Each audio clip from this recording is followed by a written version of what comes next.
Hello दोस्तों, कैसे हैं आप सब। मैं आनंद पांडे आप सभी का स्वागत करता हूं अपने इस सेशन में आपके अपने YouTube channel maths board classes में। ठीक है? अगर आप दोस्तों पहली बार इस चैनल पे विजिट किए हैं, जिसका कि नाम आप सबको अब तक पता भी हो गया होगा, मैथ्स बोर्ड। ठीक है, तो अगर आपने इसको बेटा सब्सक्राइब नहीं किया है तो जा करके सबसे पहला काम आप ये करिएगा कि सब्सक्राइब बेटा जरूर कर दीजिएगा। ठीक है, और बेल आइकन को प्रेस कर दीजिएगा ताकि आपको आने वाली सभी वीडियोस की नोटिफिकेशंस मिलती रहे। अब जैसा कि आज अपना ये सेशन है जो कि होने वाला है, जैसा कि आप सब देख रहे हैं, थंबनेल पे भी लिखा हुआ है कि हम यहाँ पे बेटा बात करने जा रहे हैं एमपीएसआई के प्रीवियस ईयर के क्वेश्चंस के बारे में। ठीक है, तो इस पे बच्चों पहले भी सेशंस ले चुका हूँ मैं, तो अगर आपने नहीं देखा है तो जा करके जरूर देखें। प्रीवियस ईयर में बेसिकली प्रीवियस ईयर कहने का मतलब कि 2017 एमपीएसआई के 2017 के जो भी क्वेश्चंस पूछे गए हैं उसका सारा का सारा सॉल्यूशन मैं इस सेशन में कर रहा हूँ। इस पे 3 से 4 पार्ट लगभग हो चुके हैं। आज ये एक नया सेशन है, तो एमपीएसआई के प्रीवियस ईयर क्वेश्चंस को हम करते हैं सॉल्व। आई होप आप सबको आवाज बहुत ही अच्छे तरीके से क्लियर आ रही होगी, और जो भी बच्चे इसको देखे हैं तो सेशन पूरा देखिएगा क्योंकि बहुत ही इंपॉर्टेंट है, बहुत ही प्यारे प्यारे सवाल है जो कि पूछे गए। सबसे पहला सवाल बच्चों आपके सामने, जैसा कि आप देख सकते हैं, एक बार मैं चाहूंगा कि आप सवाल खुद से पढ़ें। ठीक है, देखो, ए बी और सी ने एक व्यापार में कुल 47,000 रुपए की पूंजी निवेश की। ठीक है, यदि ए ने बी से 7,000 रुपए अधिक तथा बी ने सी से 5,000 रुपए अधिक निवेश किए हों तो 4700 रुपए के कुल लाभ में सी का हिस्सा ज्ञात करें। बेटा ये बहुत ही आसान सा सवाल है, ये सवाल है पार्टनरशिप। कैसे करना है, ध्यान से बात सुनेंगे। ए बी और सी, ठीक है ना, अच्छे तरीके से सुनिएगा मेरी बातों को। देखिए क्या बोला गया है कि ए जो है, ए ने बी से 7,000 रुपए अधिक निवेश किए। ठीक है ना, मान लेते हैं कि बी से 7,000 रुपए अधिक मतलब बी प्लस 7,000 हो गया। ध्यान से सुनिएगा, बी ने सी से 5,000 रुपए अधिक निवेश किए, मतलब बी क्या हो गया, सी से 5,000 रुपए अधिक दिया है। सी के बारे में कुछ नहीं दिया है तो हम मान लेते हैं सी को एक्स। बात समझ में आ रही है। अब अगर हम चाहें तो सभी को हम एक सिंगल वेरिएबल में कन्वर्ट कर देते हैं एक्स के लिए। देखिए कैसे होगा। सी का मतलब क्या है बेटा, एक्स। ठीक है, हम यहाँ पे सी के लिए लिख रहे हैं। अब बी के लिए अगर बात करेंगे तो सी का मतलब कितना है, एक्स, मतलब बी का वैल्यू कितना हो गया, 5,000 प्लस एक्स। बड़े प्यार से ठीक उसी तरीके से ए का वैल्यू क्या हो गया, बी प्लस 7,000। बी का वैल्यू बेटा कितना है, 5,000 प्लस एक्स। तो 5,000 प्लस 7,000 बेटा कितना हो जाएगा, 12,000, और 12,000 हो जाएगा प्लस एक्स। आई होप आपको ये सारी बातें क्लियर हो रही होंगी। ये यहाँ पे हमने बात किया कि ए बी और सी ने कितनी कितनी राशि को निवेश किया है। ठीक है, अब सवाल देखो बेटा, एक्स की हमको वैल्यू अगर मिल जाए तो काम बन जाएगा। तो चलिए काम बनाते हैं, इत्मीनान से सुनिएगा, बहुत ही प्यारा सेशन है बच्चों। कैसे करना है ध्यान से देखिए। ठीक है, अब देखो आपको ये बेटा यहाँ पे दिया गया है कि टोटल जो राशि निवेश की गई है वो कितना है, 47,000 रुपए। मतलब हम इन तीनों का सम कर देंगे तो कितना हो जाएगा, 47,000। तो कर देते हैं x plus 5,000 plus x plus 12,000 plus x. बात दिख रहा है। ए बी और सी तीनों ने जो राशि को निवेश किया, हमने उन तीनों को कर दिया योग, जोड़ दिया, और वो सवाल में दिया गया है कि 47,000 के बराबर है। क्लियर है। अब देखो ध्यान से, एक्स एक्स और एक्स कितना हो जाएगा, 3x। ठीक है, प्लस 5,000 और 12,000 कितना हो गया, 17,000। तो 3x प्लस कितना हो गया बेटा, 17,000 बराबर हो गया 47,000। ठीक है, कितना हो गया बेटा, 47,000। अब ध्यान से देखो, 17 उधर चला जाएगा तो कितना हो जाएगा, -17। तो 47 माइनस 17 कितना हो जाएगा, 7 में से 7 जीरो, 4 में से 1 3, मतलब 30,000। ठीक है, और ये हो गया बेटा 3x, मतलब x का मान कितना आ गया, x का मान आ गया आपके पास 10,000 रुपए। बहुत प्यारा सवाल है बेटा, अच्छे तरीके से सुनिएगा। ठीक है, आई होप आपने यहाँ तक लिख लिया होगा। क्लियर है। अब अगर x का मान 10,000 है तो यहाँ पे देखो हम रखते जाते हैं वैल्यू को, तो a का मान क्या आ जाएगा, 12,000 प्लस 10,000, मतलब कितना हो जाएगा, 22,000। ठीक है, 22,000। b का वैल्यू बेटा कितना आ जाएगा, 5,000 प्लस x यानी कि 15,000। ठीक है, 15,000। और ठीक उसी तरह से c का मान बेटा क्या आ जाएगा, x यानी कि 10। बात समझ में आ रही है? क्लियर है? ठीक है। तो अब बेटा एक बात को ध्यान से सुनिएगा, आपको एक कॉन्सेप्ट पता होगा कि अगर अगर निवेश किया गया समय, जो यहाँ पे समय के बारे में क्या कुछ दिया हुआ है? नहीं। तो अगर निवेश किया गया समय अगर समान हो या फिर कुछ ना दिया गया हो, तो आपको बेटा ये कॉन्सेप्ट पता होना चाहिए कि इन्वेस्टमेंट मतलब जो निवेश करने की जो राशि है वो किसके बराबर होती है, उसका जो अनुपात होता है वो प्रॉफिट के बराबर होता है, यानी कि लाभ के बराबर। क्लियर है? अब मैं ऊपर वाला बिठा दे रहा हूँ, आई होप आपने नोट कर लिया होगा, अगर नहीं किया है तो नोट बेटा जरूर कर लीजिए। ठीक है, ध्यान से देखो अब आगे कैसे करते हैं। बहुत प्यारा सवाल था बेटा ये, थोड़ा सा कैलकुलेशन डिमांडिंग था, बाकी इस सवाल में कुछ था नहीं। ठीक है ना, एक सेकंड बच रुकिएगा, सवाल हो गया आपका खत्म। देखो कैसे करना है, आपको कुछ नहीं करना है, आपको सीधे सीधे बेटा निकाल लेना है रेशियो। ए बी और सी का अगर रेशियो निकालेंगे इन्वेस्टमेंट का, ठीक है, ए बी और सी का अगर हम रेशियो निकालेंगे इन्वेस्टमेंट का, तो क्या आ जाएगा? 22,000, 15,000 और 10,000। ठीक है, ये हो गया ए, ये हो गया बी और ये हो गया सी। ये हो गया 22,000। 22,000 को मैं 22 के लिख देता हूँ क्योंकि के मतलब 1,000 होता है। बी हो गया 15 के और सी हो गया 10 के। ठीक है, के का मतलब बेटा होता है 1000, आपको पता होगा। तीनों के कैंसिल हो गए, मतलब कुल मिला करके आपका रेशियो जो आ गया, क्या आ गया? 22:15:10। और जब समय के बारे में कुछ ना दिया गया हो या कुल मिला के कह दीजिए कि समय सेम हो, तो यही रेशियो जो होता है किसका होता है? प्रॉफिट का भी। ठीक है, अभी मैंने यहाँ पे आपको कॉन्सेप्ट बताया। तो कुल मिला के देखो, अब सवाल पे आ जाते हैं। सवाल अपना हो गया पूरा का पूरा हल। अब अपने को बस बताना क्या है कि सी को 4700 रुपए के कुल लाभ में सी को मिलने वाली राशि कितनी थी। ठीक है ना, तो ध्यान से देखेंगे कैसे करना है, अच्छे तरीके से सीखेंगे चीजों को। तो सी को कितना मिला होगा? देखो इन तीनों को जोड़ेंगे, 22 + 15 हो गया 37, 37 + 10 कितना हो गया? 47। मतलब 47 यूनिट का बेटा वैल्यू दिया गया है सवाल में 47। देख पा रहे हैं? ठीक है, तो यहाँ से अपने को 1 यूनिट का वैल्यू मिल गया। आप बोलेंगे सर 100 रुपए। हमें बताना किसके बारे में? सी के बारे में। सी का लाभ कितना है? सी का लाभ है 10, मतलब 10 यूनिट का वैल्यू कितना हो गया? 1,000 रुपए, जो कि है आपका उत्तर। क्या बात समझ में आ रही है? ऑप्शन नंबर डी होगा इसका आंसर। आई होप आपको चीजें समझ में आ रही है। ठीक है, पार्टनरशिप का ये सवाल था, प्यारा सवाल था, बेहद अच्छा सवाल। ये इसको नोट कर लीजिएगा, ये बहुत इंपॉर्टेंट सवाल है बेटा। प्रीवियस ईयर के जितने भी क्वेश्चंस हैं सबको इस सेशन में करवाया जा रहा है। बढ़ते हैं अगले सवाल की तरफ। हाँ, सवाल क्या है एक बार ध्यान से पढ़ेंगे। ठीक है, एक ट्रक 90 किलोमीटर प्रति घंटा की गति से एक सही 1/2 घंटा मतलब 1 होल नंबर 1/2 घंटे तक चलता है। इसके बाद वह 70 किलोमीटर प्रति घंटा की गति से चलता है, तो ट्रक को 310 किलोमीटर की दूरी तय करने में तो कितना समय लगा होगा? बड़ा आसान सा सवाल बेटा। आपको कुल मिला के क्या बताना है? कुल समय। ठीक है ना, आप देख रहे हैं कुल कितना समय लगा होगा, समय देख रहे हैं, समय यानी कि आप देखिए यहाँ पे कुल मिलाकर के जो जर्नी है वो 2 हिस्सों में बटी हुई है। एक वो हिस्सा है जिसमें कि 90 किलोमीटर प्रति घंटे की गति से इतने घंटे के लिए किया जा रहा है, और एक वो हिस्सा है जिसमें बचे हुए दूरी को 70 किलोमीटर प्रति घंटे की चाल से किया जा रहा है। तो जो टोटल समय होगा वो क्या होगा बेटा? T1 + T2। ठीक है, हमें इस T की वैल्यू पता करनी है। T1 क्या हो जाएगा? आपको दिया हुआ है T1 का मान 1 सही 1/2 घंटा। अगर 1 सही 1/2 घंटा में लिखोगे तो इसको हम बोल सकते हैं 3/2 घंटा। दिक्कत की बात नहीं है, लेकिन यहाँ पे जो मामला फंसता है वो फंसता है T2 को लेकर। कैसे निकालेंगे T2? ध्यान से। ठीक है ना, फिर लास्ट में जो निकलेगा हम यहाँ सीधे सीधे प्रूव कर देंगे। अब T2 के बारे में देखो कैसे। देखो T2 बराबर बेटा क्या हो जाएगा? अगर टाइम है तो टाइम बराबर क्या होता है? Distance by speed. क्लियर है? स्पीड आपको दूसरी वाली दे करके रखिए 70 किलोमीटर प्रति घंटा, आपको डिस्टेंस पता करना है।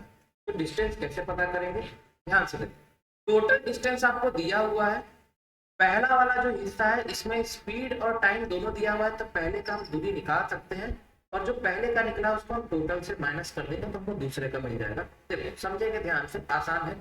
देखो अगर हम बताते हैं कि पहला वाला दूरी कितना तय किया, मतलब पहले हिस्से में, तो आप बोलेंगे डिस्टेंस बराबर होता है स्पीड इंटू टाइम। ठीक है ना, स्पीड कितना हो गया बेटा? 90, और टाइम कितना हो गया? 1/2 मतलब कि 3/2। 2 का कितने बार में जाएगा? 45 बार में, मतलब 45 × 3 कितना हो गया बेटा? 135 किलोमीटर। ठीक है, 135 किलोमीटर की दूरी तय की जा चुकी है। टोटल है 310 किलोमीटर की दूरी। तो D2 जो होगा बची हुई दूरी होगी, मतलब 310 में से 135 को माइनस कर देते हैं, 10 में से 5, 10 में से 3 हो गया 7, 2 में से 1 1, यानी कि 175 किलोमीटर। ठीक है, तो यहाँ D2 की जगह हम 175 रख देते हैं किलोमीटर। स्पीड कितना दिया गया है, 70 किलोमीटर।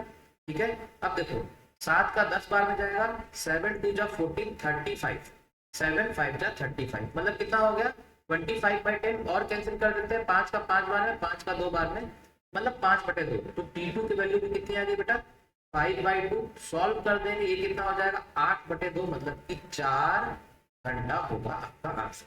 देखो सवाल बेटा आसान है, सवाल टफ बिल्कुल भी नहीं है, बस मैटर ये करता है कि आप सवाल की डेप्थ को समझ पा रहे हैं कि नहीं। ठीक है, सवाल आसान है, यहाँ पे आपको सिर्फ और सिर्फ दोनों समय को जोड़ करके बताना है कि कुल कितना समय, लेकिन यहाँ टाइम 1 दिया हुआ है। T2 आपको बेटा पता करने के लिए ये प्रोसीजर अपनाना पड़ेगा। आई होप चीजें क्लियर है। ठीक है, जो भी बच्चे पहली बार जुड़े हैं सेशन को बच्चे लाइक कर लीजिएगा, शेयर जरूर करिएगा, ज्यादा से ज्यादा दोस्तों को ये बताइएगा जरूर। ठीक है, चलिए अगला सवाल आयु के ऊपर बेटा सवाल ये पूछा गया है, देख सकते हैं आप आपके सामने ये सवाल है।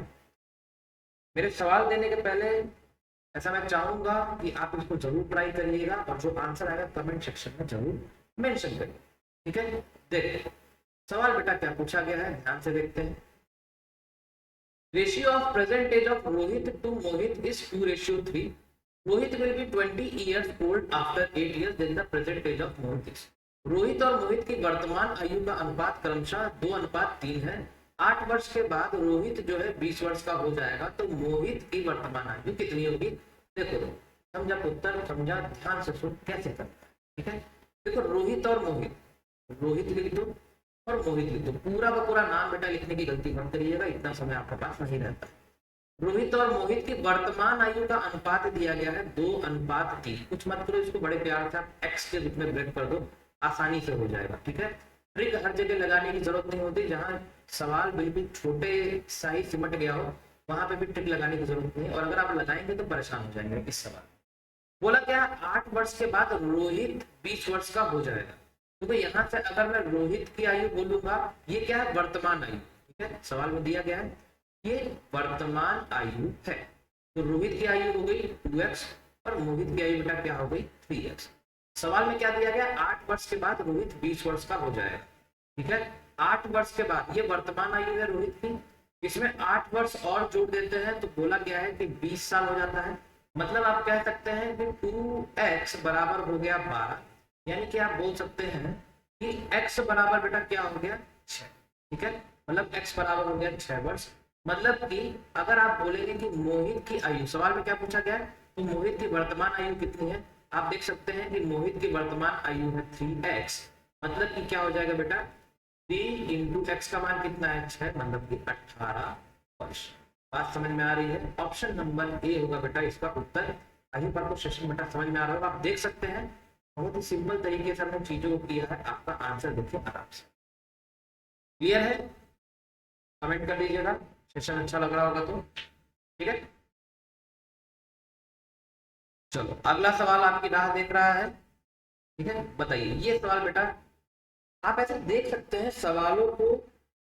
सवालों को एनालाइज करके कि सवाल बेटा बेसिकली पूछे कैसे गए थे। सवाल थे कुल मिला करके कॉन्सेप्चुअल टाइप। ठीक है, सवाल थे कॉन्सेप्चुअल टाइप के, और एक बात आपको बता दूं, आपको बेसिक तरीका हर जगह यूज नहीं करना है। ठीक है, अगर आपने बेसिक तरीका हर जगह यूज किया तो आप बहुत बुरा फंसेंगे, इस बात को याद रखिए। ठीक है, अब जैसे देखो ये सवाल जो है कैसे करना है, बहुत ही आसान ढंग से बताता हूँ, ध्यान से सुनना मेरी बात। रेशियो ऑफ 2 नंबर दिया है 10:7। ठीक है ना, मान लेते हैं कि 2 नंबर है ए और बी, इनका अनुपात मतलब रेशियो दिया गया है 10:7। बोला है कि उनके बीच का अंतर, ठीक है ना, और उनका अंतर मतलब डिफरेंस जो है 105 है। तो the sum of this numbers, तो दोनों संख्याओं का योग क्या होगा। अब देखो अंतर क्या है, तो इसको आपको कोई एक्स वेक्स में ब्रेक नहीं करना है, वो बेसिक तरीका है, वो हम छोड़ देते हैं, वो स्कूल की बातें थी। छोड़ो कल की बातें, कल की बात पुरानी, नए दौर में लिखेंगे मिलकर नई कहानी। सुना है आपने, तो बिल्कुल वही फंडा है बेटा। यहाँ पे बोला गया है कि उनका जो अंतर है वो 105 है। अंतर करो बेटा x। ठीक है, 10 और 7 का अंतर कितना है 3 यूनिट बोल सकते हैं। तो सवाल में दिया गया है कि 3 यूनिट का जो मान है वो कितना है 105।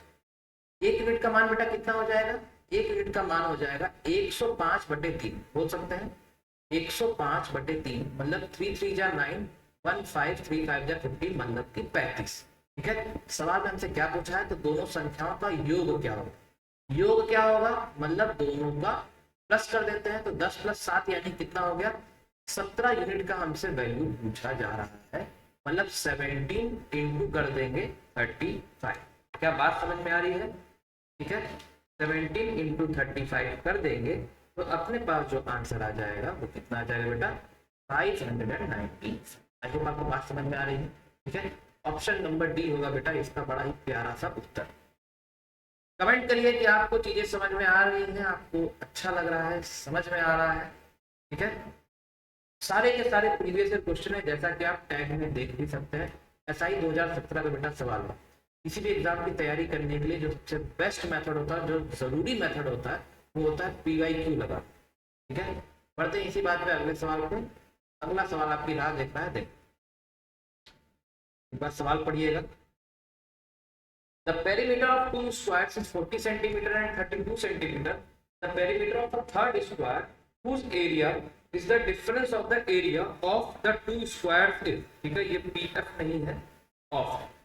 दो वर्गों का जो परिमाप है वो 40 सेंटीमीटर तथा 32 सेंटीमीटर है। इन वर्गों के क्षेत्रफलों के अंतर के बराबर क्षेत्रफल वाले एक तीसरे वर्ग का परिमाप क्या होगा, ये पता करना है। ध्यान से सुनो बेटा, दो केस है यहाँ पे, अच्छे से। पेरीमीटर यानी कि परिमाप। परिमाप क्या होता है बेटा वर्ग का, आपको पता होना चाहिए। मान लेते हैं कि पहला वाला जो ये है अपना वर्ग, इसकी भुजाएं जो है, इसका जो साइड है वो क्या है A1। ठीक है, इसकी जो साइड है वो क्या है A1। सभी की सभी भुजाएं सेम होती हैं वर्ग में। दूसरा वाला जो ये वर्ग है, जो स्क्वायर है, उसकी भुजा को हम मान लेते हैं A2। ठीक है, क्या मान लेते हैं A2। ठीक है, A2 ये सभी में क्या कहते हैं सेम होता है, इसलिए A2 लिखे हैं। अब देखो परिमाप क्या होता है बेटा वर्ग का, मतलब what is the perimeter of the square, you can simply से 4a। ठीक है, तो 4a1 का पहला वाला कितना दिया है मान 40 सेंटीमीटर, मतलब यहाँ से आपको A1 का वैल्यू कितना पता चल गया 10 सेंटीमीटर। ठीक उसी तरीके से 4a2 का वैल्यू बेटा कितना दिया गया है 32 सेंटीमीटर, मतलब आप बोल सकते हैं कि A2 का वैल्यू कितना हो गया 8 सेंटीमीटर। क्लियर है। अब आते हैं सवाल के अगले हिस्से पर। सवाल के अगले हिस्से में बोला गया है कि the perimeter of a third square whose area is the difference of the area of two square। ठीक है, अब देखो तीसरा कोई स्क्वायर है। ठीक है, कोई तीसरा स्क्वायर है, मान लेते हैं कि इसकी जो भुजाएं हैं, जो साइड है वो क्या है A3। इसमें भी सभी साइड A3 होंगे। तो सवाल में बेटा आपसे बोला गया है कि इसका जो एरिया है, मतलब एरिया यानी कि हम बोल रहे हैं A3, वो क्या है दोनों के एरिया का अंतर है A1 - A2। और आपको बेटा पता होता है कि एरिया ऑफ स्क्वायर मतलब वर्ग का जो क्षेत्रफल होता है वो साइड स्क्वायर होता है। मतलब ये कर दिया 10 का स्क्वायर माइनस 8 का स्क्वायर, 10 का स्क्वायर हो गया 100, 100 - 64 यानी कितना हो गया 36। मतलब आपको पता चला कि तीसरे वाले वर्ग का मतलब स्क्वायर का जो एरिया है 36 सेंटीमीटर है, 36 सेंटीमीटर स्क्वायर। तो यहाँ से हम बोल सकते हैं कि एरिया ऑफ स्क्वायर क्या होता है A स्क्वायर, मतलब मैं बोल देता हूँ कि A3 का स्क्वायर दिया है 36, मतलब A3 का मान कितना दिया गया बेटा 6 सेंटीमीटर। हमें क्या पता करना था, परिमाप पता करना था। परिमाप यानी कि 4 टाइम्स ऑफ A3, मतलब 4 6 जा 24 सेंटीमीटर हो जाएगा आपका पूरा जस्टिफाइड वेरीफाइड आंसर। बात समझ में आ रही है बच्चों, क्लियर है। अगर आपका कॉन्सेप्ट बेटा क्लियर है, आसानी से आप कर ले जाएंगे, कोई टेंशन वाली बात नहीं। ठीक है, ओके, चलो अगले सवाल पे बढ़ते हैं। ये देखिए सवाल बेटा को पूछा गया है इसमें, the sum of 3 consecutive odd natural numbers is 147, then the middle number is। यदि इन्हीं 3 क्रमागत विषम प्राकृतिक संख्याओं का योग 147 है तो बीच वाली संख्या क्या हो। ठीक है, ये सारे आप देख सकते हैं बेटा प्रीवियस ईयर के क्वेश्चन है, ज्यादा टफ नहीं है। ठीक है, अभी जैसा MP कांस्टेबल का एग्जाम हुआ था आपने देखा भी होगा कि पेपर में मैथ्स का लेवल मतलब बहुत ही जिगजैग टाइप का आया था, कभी आसान तो कभी टफ, मतलब ऑन एन एवरेज आप कर सकते थे उस पेपर। ठीक है, तो उसी तरह का बेटा ये पेपर पूछा गया है। प्रैक्टिस के लिए जरूरी है। देखो अगर आपको कभी भी ये पता नहीं होता कि हम कैसे चीजों को पुट करें, क्रमागत संख्या, तीन विषम क्रमागत संख्या, ठीक है, तीन क्रमागत विषम संख्या है, प्राकृतिक संख्या। जैसे मान लो एग्जांपल ले लेते हैं, विषम संख्या जो तीन क्रमागत है क्या होगा, 1, 3 और 5, ठीक है। पहले को मान लो अगर x, तो 3 क्या हो जाएगा, 1 और 3 में कितने गैप है, 2 का, मतलब 1 + 2 करेंगे तभी तो 3 आएगा, मतलब 3 बराबर हो जाएगा x + 2 और 5 बराबर क्या हो जाएगा x + 4। कंपेयर हमेशा शुरू वाले से करते हैं, ठीक है। तो देखो सीधे सीधे हम बोल सकते हैं, बोला है कि तीनों का जो योग है वो 147 है, मतलब x + x + 2 + x + 4 बराबर कितना दिया गया है प्यारे बच्चों, ये दिया गया है 147। यहाँ से आप बोल सकते हैं x और x कितना हो जाएगा 3x, ठीक है। ये 147 बच्चों इधर दिया हुआ है, 4 और 2 6, यहाँ पे चला जाएगा तो माइनस हो जाएगा, मतलब 141। तो x का वैल्यू क्या हो जाएगा, डिवाइडेड बाई 3, 3 का 4 बार में 12, 21, 3 7 जा 21, 47 आ गया। तुमको बताना है मिडिल नंबर क्या होगा, बीच की संख्या क्या होगी, 47 और 2 कितना हो जाएगा 49, और यही होगा बेटा आपका उत्तर, ऑप्शन क्रमांक ए। समझ में आ रहा है? ऐसे ही बेटा आपको सवालों को बस कर देना है, करते जाना है और आगे बढ़ते जाना है, इससे ज्यादा आपको सवाल में कुछ भी नहीं पूछेगा। और बेटा एक बात याद रखे रहिएगा कि कंपटीशन में आपको बने रहना है तो प्रैक्टिस निरंतर करते रहना पड़ेगा, चाहे आप एमपी का एग्जाम दे रहे हो या आप किसी भी स्टेट का एग्जाम दे रहे हो या कोई भी नेशनल लेवल का एग्जाम दे रहे हो, आपकी प्रैक्टिस लगातार बने रहनी चाहिए, नहीं तो प्रैक्टिस अगर छूट गई तो आपको फिर दिक्कत हो। देखो औसत पे बेटा ये बहुत प्यारा सवाल पूछा गया, SI 2017, एक बार सवाल को जरूर पढ़िएगा, प्यारा सा। एक विद्यार्थी जब 10 संख्याओं का औसत ज्ञात करता है तो त्रुटि के कारण 46 के स्थान पर 64 लिख देता है तथा औसत 50 प्राप्त करता है, मतलब गलती जब वो करता है तो उसका औसत जो है 50 मिलता है, तो सही औसत ज्ञात करें। अब यही बात हम इंग्लिश में देखते हैं। While finding the average of 10 given numbers, a student by mistake wrote 64 in place of a number 46 and got his average 50. The correct average of the given numbers is, कुछ नहीं करना है, ध्यान से सुनेंगे। एवरेज बराबर क्या होता है, सम बाई टोटल, सबको पता है। अपने को क्या बताना है, अपने को बताना है करेक्ट एवरेज, तो करेक्ट एवरेज के लिए अपने को टोटल तो पता है कितना है 10, हमको करेक्ट सम बताने की जरूरत है। करेक्ट सम कैसे निकालेंगे, ध्यान से। सबसे पहले देखो टोटल कितनी संख्या है 10, उन 10 संख्याओं का औसत कितना है 50, मतलब क्या कर देंगे, सम बराबर क्या होता है औसत इंटू टोटल, मतलब 10 इंटू 50। पहला तो कार्यक्रम ये। अब उसके बाद मैंने इस तरह का सवाल पहले भी करवाया हुआ है सेशन में, जो चीज गलत लिखी गई है उसको आप लिखेंगे माइनस के साथ, और जो चीज सही लिखी गई है उसको आप लिखेंगे प्लस के साथ। बोला क्या है, त्रुटि के कारण 46 के स्थान पर 64 लिख देता है, मतलब गलती से उसने लिखा क्या 64, उसको लिखना क्या चाहिए था 46, मतलब गलती क्या हुई है 64 लिखने में और लिखना क्या था 46, तो जो गलत है उसमें माइनस करेंगे, जो सही है उसमें प्लस करेंगे। ये बेटा कितना हो गया 500 हो गया, ये -64 + 46, 14 में से 6 गया हो गया 8, 5 में से 4 गया 1, मतलब -18, तो कुल मिलाकर के 500 - 18 करेंगे तो 482 आ जाएगा। तो ये आपके पास सम हो गया। अपने को बताना है करेक्ट एवरेज, वो क्या हो जाएगा, ये अपने पास सम हो गया करेक्ट सम, तो 482। टोटल कितनी संख्या है 10, मतलब आंसर जो होगा आपके पास 48.2। आई होप आपको मेरी बात क्लियर है, इससे ज्यादा बेटा आसान और क्या है, ठीक है। जो तरीका बता रहा हूँ उस तरीका को नोट कर लीजिए, बहुत आसानी से आप चीजों को कर ले जाएंगे। हल्के फुल्के सवाल है, बिल्कुल भी कोई दिक्कत की बात नहीं है, ठीक है। बढ़ते हैं अगले सवाल की तरफ। बच्चों सेशन अच्छा लग रहा होगा तो कमेंट करके जरूर बताइएगा, ठीक है। बहुत मेहनत से आपके लिए बनाया हूँ और आगे भी बनाते रहूंगा, सीरीज निरंतर चलती रहेगी।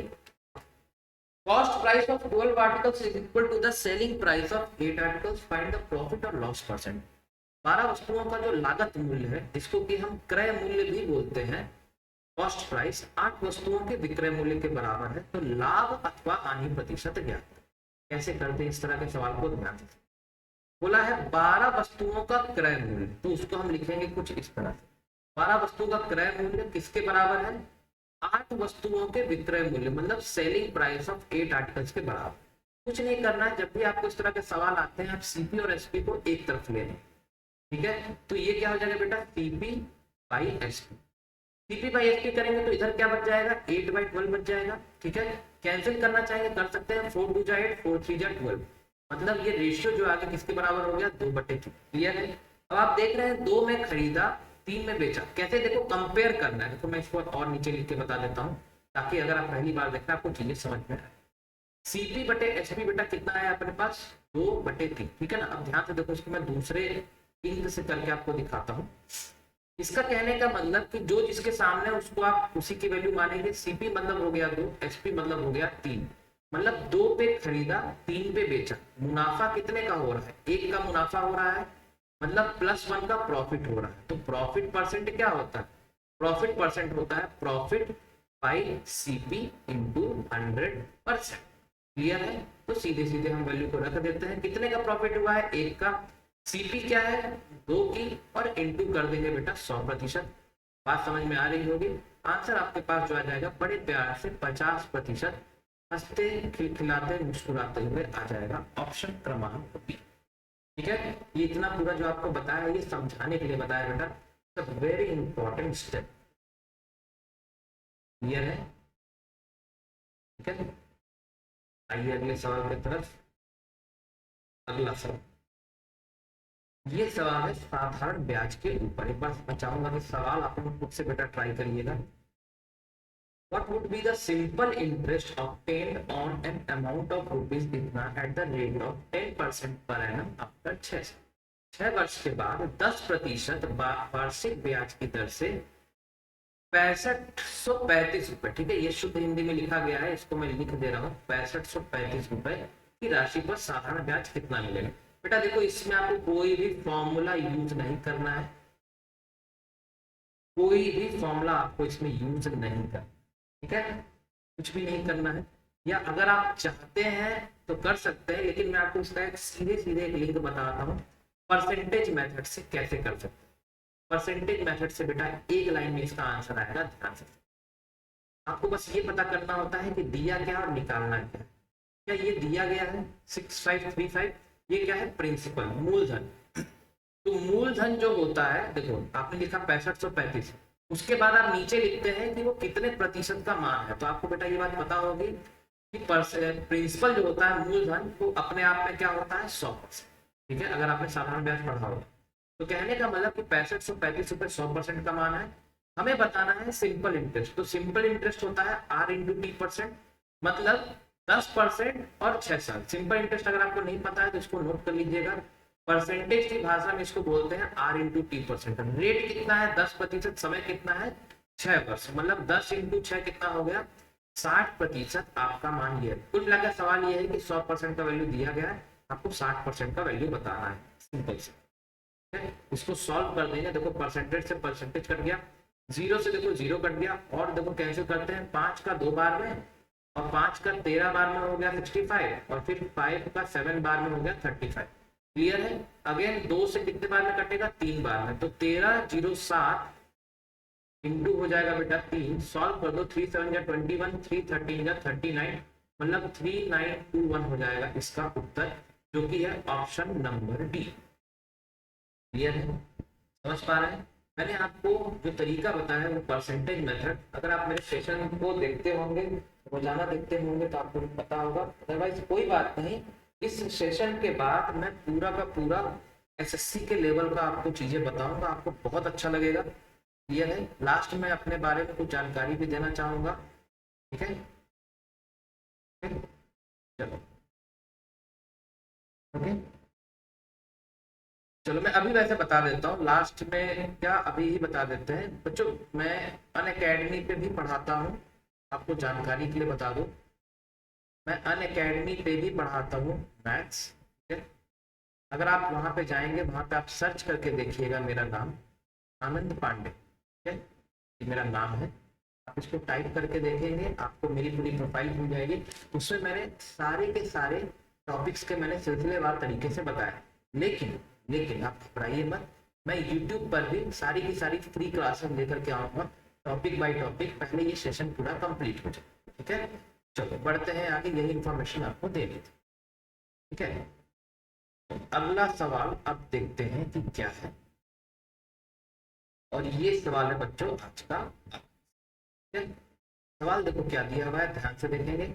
HCF and LCM of two numbers are 13 and 455 respectively. If one of the numbers is 65, then the other number is। ठीक है, दो संख्याओं का महत्तम समापवर्तक तथा लघुत्तम समापवर्तक क्रमशः 13 तथा 455 है। यदि एक संख्या 65 है तो दूसरी संख्या कितनी होगी? बेटा इस तरह के सवाल में बस एक ही फॉर्मूला आपको यूज करना होता है, और ये सवाल बार बार पूछा जाता है। HCF इंटू एलसीएम बराबर होता है A इंटू बी। जब कभी भी आपके पास दो संख्या दे दे और उनका HCF और एलसीएम के बारे में बात करें, मतलब कुल मिला के आप देख सकते हैं कि आपके पास चार तरह की चीजें दी करके रखी हुई है, किसी तीन के बारे में दे देगा, चौथे के बारे में पूछेगा, तो आपको ये तरीका यूज करना। अब देखो सीधे सीधे फॉर्मूले लगा देते हैं। HCF कितना है 13, एलसीएम है 455। HCF दिया गया है 13, एलसीएम दिया गया है 455, बीच में मल्टीप्लाई का साइन। ए कितना है, मान लेते हैं कि ए का मान है 65, अपने को पता करना है बी का मान। क्या 13 से सीधे सीधे 5 बार में चला जाएगा? आप बोलेंगे बिल्कुल गुरुजी। 5 का देखो, 5 का 9 बार में, 5 का 1 बार में, मतलब बी का जो वैल्यू आ गया वो क्या आ गया 91, और 91 ही हमसे पूछा गया है, जो कि है हमारा। क्या बात समझ में आ रही है? दूसरी संख्या क्या हो गई 91। तो आई होप आपने सेशन बेटा एंजॉय किया होगा। आज के सेशन में इतने ही सवाल है। आई होप आपने सेशन को एंजॉय किया होगा।